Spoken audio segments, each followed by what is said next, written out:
எனக்கு அன்பான தேவ ஜனமே, இந்த காலை வேளை ஒரு முறை கூட உங்களை சந்திப்பதில் நான் மிக மகிழ்ச்சி அடைகிறேன். நம்முடைய ஆண்டவர் யார்? நம்முடைய ஆண்டவர் நம்மை உருவாக்கினவர், நம்மை நடத்துகிற தேவன், நம்மை பார்த்து நம்மை பேர் சொல்லி அழைத்தவர். எனக்கு அன்பான தேவ பிள்ளையே, நம்முடைய ஆண்டவர் சிருஷ்டித்த அநேக காரியத்தை காட்டிலும் தேவன் தம்முடைய மனிதனை உருவாக்கினார். அநேக காரியங்களை சிருஷ்டித்தார், ஆனால் மனிதனை தன் கையால் உருவாக்கினார். எனக்கு அன்பான தேவ பிள்ளையே, நம்முடைய ஆண்டவர் நம்மை உருவாக்குவதற்கு ஒரு நோக்கம் உண்டு. நம்மை கர்த்தர் அவருடைய தனமாக மாற்றுவதற்காக, அவருடைய பிள்ளைகளாக மாற்றும்படியாகவே கர்த்தர் நம்மை உருவாக்கினார். ஏசாயாவின் புத்தகம் 43ஆம் அதிகாரம் முதல் வசனத்தை வாசிக்கும் பொழுது கர்த்தராய் ஆண்டவர் சொல்லுகிறார், இப்போதும் யாக்கோபே, உன்னை சிருஷ்டித்தவரும் இஸ்ரவேலே உன்னை உருவாக்கினவருமாகிய கர்த்தர் சொல்லுகிறதாவது, பயப்படாதே, உன்னை மீட்டுக்கொண்டேன், உன்னை பேர் சொல்லி அழைத்தேன், நீ என்னுடையவன். எனக்கு அன்பான தேவ பிள்ளையே, இங்கு தேவன் தம்முடைய முழு திட்டத்தை வெளிப்படுத்துகிறார். நான் உன்னை உருவாக்கினவர். எனக்கு அன்பான தேவ பிள்ளையே, கர்த்தர் இந்த முழு உலகத்தை சிருஷ்டித்தார், ஆனால் மனிதனை மாத்திரமே தன் கையால் உருவாக்கினார். எனக்கு அன்பான தேவ பிள்ளையே, எதற்காக கர்த்தரை உருவாக்கினார்? எங்கிருந்து கர்த்தரை உருவாக்கினார் என்றால், தேவனுடைய பிள்ளையை உளையான சேற்றிலும் அவாந்தர வெளியிலிருந்து நம்மை கர்த்தர் உருவாக்கி எடுத்துக்கொண்டு வந்தார். இந்த காலை வெள்ளை சொல்லுவோம், கர்த்தாவே, நீர் என்னை உருவாக்கினவர், உமக்கு முன்பாக நாங்கள் நிற்கிறோம் ஆண்டவரே, ஏனென்றால் நீ பயப்படாதே, உன்னை உருவாக்கினேன் என்று கர்த்தர் சொல்லுகிறார். தேவன் நம்மை உருவாக்கி இருக்கிறார். இந்த காலைவெளியில் நம்மை உருவாக்கின தேவனை குறித்து நாம் அறிந்து கொள்ள வேண்டும். முதலாவது, கர்த்தர் நம்மை பேர் சொல்லி அழைக்கிறார்.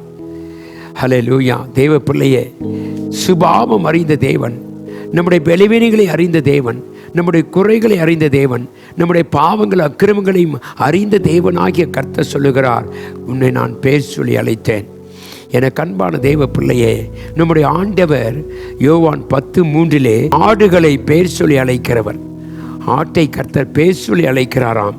எனக்கு அன்பான தேவ பிள்ளையே, நம்முடைய சுபாவங்களை மாற்றி நம்முடைய தேவனை பிள்ளைகளாக மாற்றும்படியாக தேவன் நம்மை பேர் சொல்லி அழைக்கிறார். இந்த காலை வெள்ளை நம்மோடு இருக்கிற ஆண்டவர் நம்மை பேர் சொல்லி அழைத்தவன் யார் என்றால், வேதம் சொல்ற 2ஆம் வசனத்திலே, நான் உன்னோடு கொண்டிருப்பேன். எந்த சூழ்நிலையிலும் நம்மோடு இருக்கிறவர் கர்த்தர். ஹல்லேலூயா. சூழ்நிலைகள் மாறலாம், சந்தர்ப்பங்கள் மாறலாம், ஆனால் தேவன் நம்மை விட்டு விலகுவதே இல்லை. ஆகவேதான் கர்த்தர் சொன்னார், நான் உன்னோடு கொண்டிருப்பேன். எனக்கு அன்பான தேவப்பிள்ளை, இது தைரியமான நம்பிக்கையான ஒரு வார்த்தை.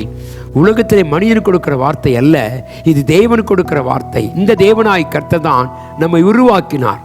ஆறுகளை கடக்கும் பொழுதும், நீ தண்ணீரை கடக்கும் பொழுதும் கர்த்தனோடு கொடுப்பேன் என்று வாக்குத்தத்தம் செய்கிறார். என கண்பான தேவ பிள்ளையே, இந்த தேவன் இன்றைக்கு உன்னோடு கூட இருக்கிறாரா? சொல்ல முடியுமா, கர்த்தாவே, நீர் என்னை உருவாக்கினவர், நீர் என்னை நடத்துகிறவர், நீர் என் பாதையிலே கர்த்தாவே நீர் வருகிற தேவன் என்று சொல்லுவது மாத்திரம் அல்ல, அவர் உன்னை பேர் சொல்லி அழைத்தவர். உன்னை அழைத்திருக்கிற தேவன் சொல்லுகிறார், நான் உன்னோடு கூட இருப்பேன்.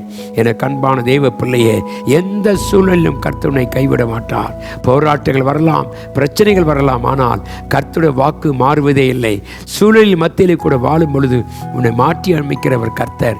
தெய்வ சமூகத்தில் சொல்லுவோம், கர்த்தாவே, நீர் எங்களை உருவாக்கினதுக்காக உமக்கு நன்றி. நாங்கள் உம்முடைய சாயலாக எங்களை உருவாக்கினீர் கர்த்தாவே.